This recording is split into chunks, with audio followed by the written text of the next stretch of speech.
ये मत समझना कि केवल व्यक्ति मानव हम और आप ही समझते हैं। प्यारे, मन की भाषा यदि प्रेम जीव से हो जाए ना तो पशु और पक्षी भी समझते हैं व्यक्ति की भाषा। आज प्रभु श्री रामचंद्र भगवान जब माता सीता जी की खोज में निकलते हैं तो आज बन के पक्षियों से प्रभु प्रश्न करते हैं और कहते हैं, हे खागे मृग हे मधुकर श्रेणी, तुमने देखी सीता मेरी। हे खागे मृग हे मधुकर श्रेणी, तुम देखी सीता मृग नैनी। किशोरी जी कैसी है? जैसे मृग की आंखें, अद्भुत सुंदर है किशोरी जी। मृग नैनी प्रभु बता रहे हैं। किससे पूछ रहे हैं? खागे मृग हे मधुकर श्रेणी, मोर पंछी से प्रभु अपने पत्नी के बारे में पूछ रहे हैं। वास्तव में यदि सच्चा प्रेम हो तो प्रेम करने वाला प्रेमी को खोज ही लेता है। प्रभु ने संसार को बताया है कि जिससे प्रेम करो उसे अपने साथ जीवन भर रखो, उसे खोने मत दो। बाई चांसेस वो खो भी जाता है तो उसे खोज लो। जैसे प्रभु श्री राम जी ने सीता की खोज में चल पड़े हैं। और पहली बात, दूसरी बात, आज ज्ञान भक्ति को खोज रहा। कोई कितना भी पढ़ा लिखा व्यक्ति हो जाए मगर पढ़े लिखे व्यक्ति के पास भी भक्ति ऐसे नहीं रहती है। पढ़े लिखे व्यक्ति को भी खोजना पड़ता है। प्रभु श्री राम जी ज्ञान है, विद्वान है, राम लक्ष्मण जी वैराग्य है, जिनके अंदर सब कुछ त्याग है। माता उर्मिला 14 सालों तक लक्ष्मण के बगैर एक दीपक जला करके पति के प्रतीक्षा में उधर धाम में खड़ी है।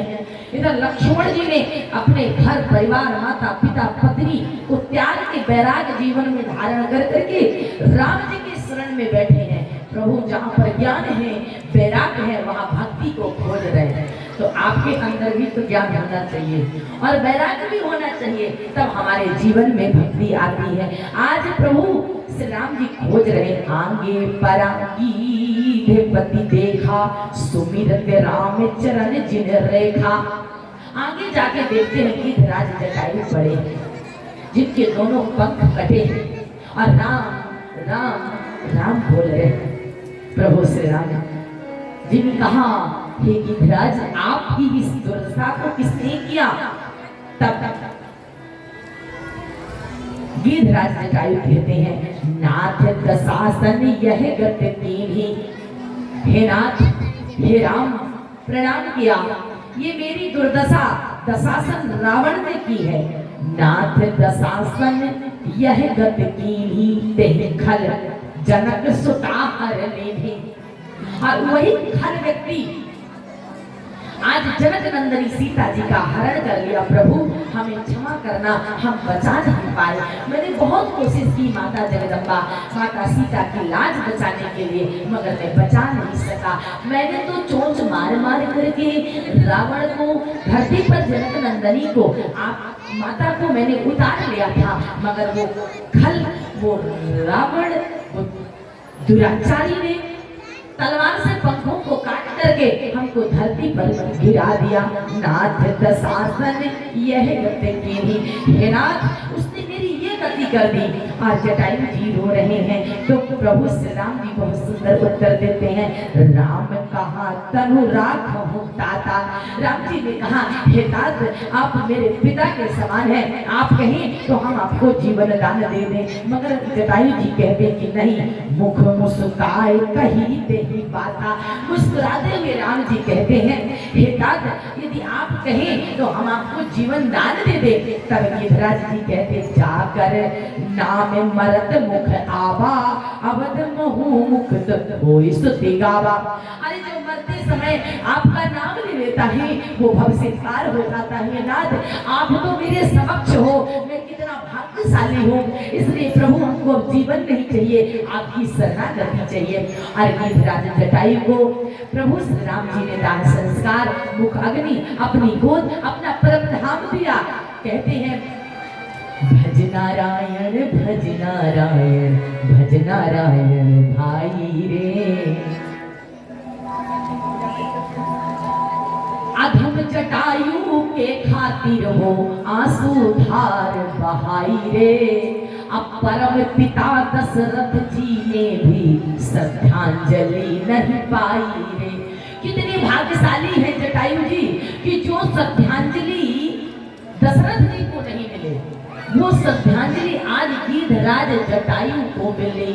कि भरी इनकी आंखों में करुणा है कितनी, जाकर जटायु सरिस मांसाहारी से पूछो। आज जटायु ने कितनी उच्च भक्ति की होगी कि प्रभु का क्रोध मिला, प्रभु की भक्ति, भगवान के हाथ का संस्कार हो रहा है। बोलो भक्तवत्सल भगवान की जय।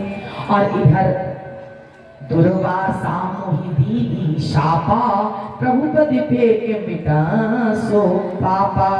आवत पंथ का बंध निपाता, तेरी सब कहो साप कई बाता। इधर दुर्वासा ऋषि जी की भी कथा आती है। उसके बाद प्रभु आगे बढ़ते हैं। गीधराज जटायु जी का दाह संस्कार करने के बाद आगे बढ़ते हैं कि मन क्रम वचन कपट तजी जो कर भूषण शेव, अमोहि समेत बिरंज सिवे बस जाके सब देव। दुर्वासा ऋषि जी को, गीधराज जी को ऐसा ज्ञान उपदेश देते हैं कि जो व्यक्ति मन क्रम वचन से मेरी भक्ति करता है उसके हृदय में मेरा निवास होता है। बोलो भक्तवत्सल भगवान की जय। सापत तड़प धनुष का हंता, विप्र पूज अस गवही संता। अपूजन विप्र सील गुणहीना, शूद्र न गुण सन ज्ञान प्रवीणा। ध्यान देना, जो ब्राह्मण कुछ भी नहीं जानता है, जो साधु कुछ भी नहीं जानता, फिर भी वो पूजनीय है। और यदि शूद्र लाख विद्वान है वो वंदनीय हो सकता है, पूजनीय नहीं हो सकता। भगवान ने सभी ब्राह्मणों का, सभी संतों का पूजन किया, वंदन किया, आशीर्वाद लिया, अपनी भक्ति दी और प्रभु आगे बढ़ते हैं। आइए हम चलते हैं माता सबरी की प्रसंग में। प्रभु कहाँ जा रहे हैं? मतंग ऋषि के आश्रम गंगा तट किनारे पहुंचे। जो सिबरी आज बरसों से प्रभु के लिए रास्ता देख रही है, आज उस सबरी के लिए प्रभु ने सुलभ हो जाते हैं। आइए लब्धा भक्ति में प्रवेश करते हैं। ताहि देह गति राम उदारा, सबरी के आश्रम पग उधारा।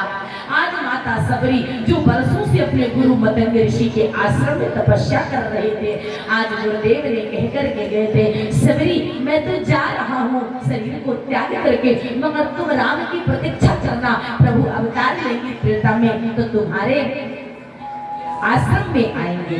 प्यारे ध्यान देना, बहुत सुंदर सबरी की कथा है। पंपा सरोवर नदी के किनारे सबरी रहती थी। एक प्रदेश था, भील राजा सबर की पुत्री सबरी थी। सबरी के गुरु मतंग ऋषि थे। एक बार क्या हुआ, जब सबरी 12 साल की थी तो सबर राजा कहते हैं भीलों की पुत्री थी। उन्होंने कहा कि बिटिया के हाथ पीले कर दो। बिटिया 12 साल में जो कन्यादान करते हैं उसे एक यज्ञ का फल मिलता है। 1 साल से लेकर के 9 साल तक की